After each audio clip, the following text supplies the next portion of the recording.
Hey everybody, welcome back. Beautiful day here in the southeastern United States where I'm at. The wind is blowing, but it's not blowing so hard that it's cold. It's just very nice, feels good. Lots of birds chirping out here in the greenery, and just an all-around beautiful day. I've been needing one of these down here. It had been cold there for a while. Anyways, let's talk about what's going on in this United States and with the stock market and so forth.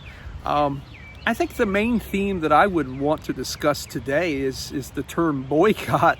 I think there's many levels of boycotting going on, and there's a lot of countries that are angry with us and they're boycotting our products. But the one that I'm seeing a lot lately, and you can do a lot of your own research and things like that on Reddit, just seeing what everybody's sentiment is. But if you go and look at, say, like the Europe board, you're going to see that there's just tons of people saying that I'm canceling my vacation to the United States. I'm not going there. I'm afraid. Even some funny remarks saying I don't want to go to the travel to the United States, afraid that I'll want to go to the US but end up in El Salvador or something like that. So people are not coming here like they did last year. And I think our tourism industry is about to be pretty much clobbered this summer.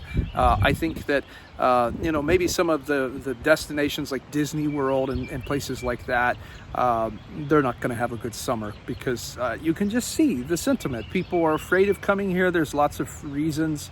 Maybe some of them are not accurate. I'm not going to touch on that, but I'm just telling you, like, it doesn't even matter, like, whether you want to argue that or not. The fact remains is people aren't coming. And so, the other end of this is that there are more and more things being said that are not leading to our advantage. That's not wanting anyone to come here, for vacation. So lots of people canceling their trips. So boycotting, and then you have people boycotting American products. I'm a little less informed on the intricacies of that, but it's certainly happening. And there's a lot of people that are boycotting American products, and I don't think they're going to be buying American products again, if they can help it. So that's going on. And then, of course, you had the Walmart boycott that ended, I think it was yesterday. I'm making this on tax day. I finished up my taxes, thank God. But anyway, so Walmart is being boycotted, and I don't know what the impact of that's going to be. General Mills is being boycotted, and frankly, I'm kind of glad they're being boycotted. I used to own General Mills stock, and during the pandemic, I felt like they just kind of tried to take advantage of folks. They raised the price on their products, more than they should have. And then all of a sudden you go down the cereal aisle and you see all these boxes of their cereal. People stop buying them. And so, they moved to other products. I think General Mills, even though that stock is kind of crashed, I think that it's still not a good buy because who knows what this boycott is going to do to their profits. I'll be honest, I'm on an indefinite boycott of some of these places. And it's not, I don't want to get too much into the politics, but for me, it's just like these companies have so much power, and I just try to cut my consumer spending because I feel like that's the one power that we do have against these gigantic corporations. And I think some of them just take advantage of workers. They don't treat their workers right. Company like Amazon, I think I spent like $30 at Amazon last year. I'm done with Amazon. I never had an Amazon Prime account, not going to ever have one, and I'll do anything to keep from buying anything from Amazon unless I just absolutely have to buy something from Amazon and Walmart and I can't get it anywhere else. That's the only way it's going to happen. I think, like I said, I think I spent like $30 on Amazon last year, and this year I'm trying to even cut that down to where I don't spend anything there. I'm on an indefinite boycott with these places. I think that's our only way of sticking it to them.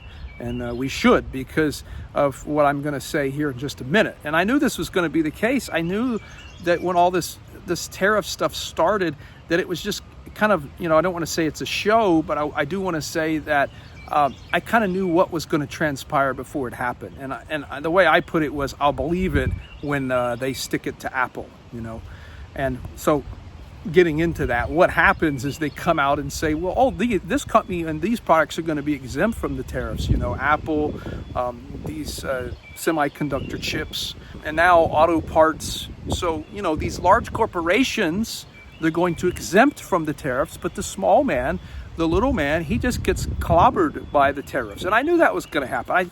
That's all it's been for the last 4 or 5 years, is this incredible just concentration of power.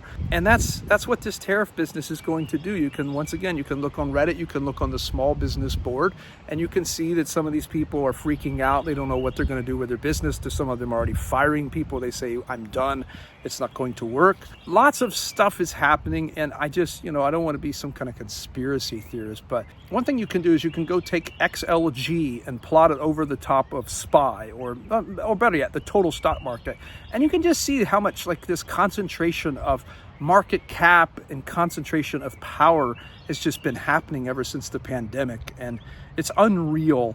And that's all that's going to keep happening, and because they're not going to regulate these large companies, some of them might as well just be monopolies. And the only thing we can do as consumers is to stop spending our money at these places when we can. Sometimes we're just kind of forced to.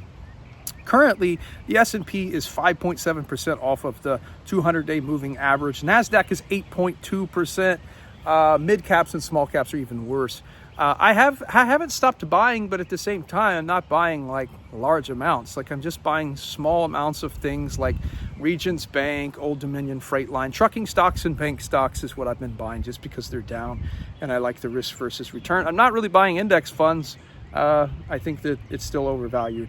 The US dollar is down 3.64% on the month. It is down 7.8% on the year.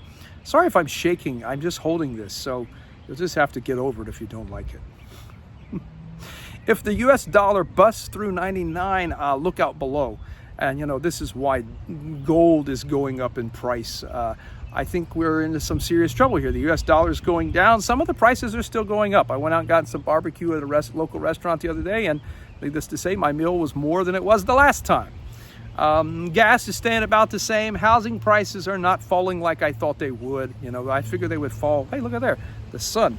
I figured that housing pricing would fall when the stock market did, but it didn't really take a hit. So they're kind of staying about where they were at. Things are not looking good for the US dollar. I think that gold and silver are good places to be. I'm not saying you should go out and buy some right now if you haven't, but they're probably going to be doing pretty good for the near future. But I just want to say, I think that the U.S. consumer would do well right now to stop spending money. So much of our GDP is just consumer consumption, and most of us, we're buying more things than we actually need. And I think the only thing we can do right now to make a big change is to stop spending that money at places like Walmart and Amazon, Target for some of you, and all these gigantic corporations. And because our leaders are just doing things to driving mom and pop businesses, small businesses out of, making them go bankrupt. We've already lost, I don't have a lot of restaurants where I live, but 2 of them in the last month. One of them had been there for 15 years. The restaurants are going up on their prices because maybe supply and demand are making their ingredients more, I don't know, but then the consumer doesn't eat there. I'm pretty much down to just mainly eating at Mexican restaurants right now, because that's about the only place that it makes any sense. Go there for lunch and it's cheaper than McDonald's. But I think we would all do well to stop spending money, cut back as much as we can until some of this blows over. I don't think it's permanently going to blow over. I think that this is a permanent change where, the rich just get richer. But that's my opinion. Stay safe out there in the stock market. Take care.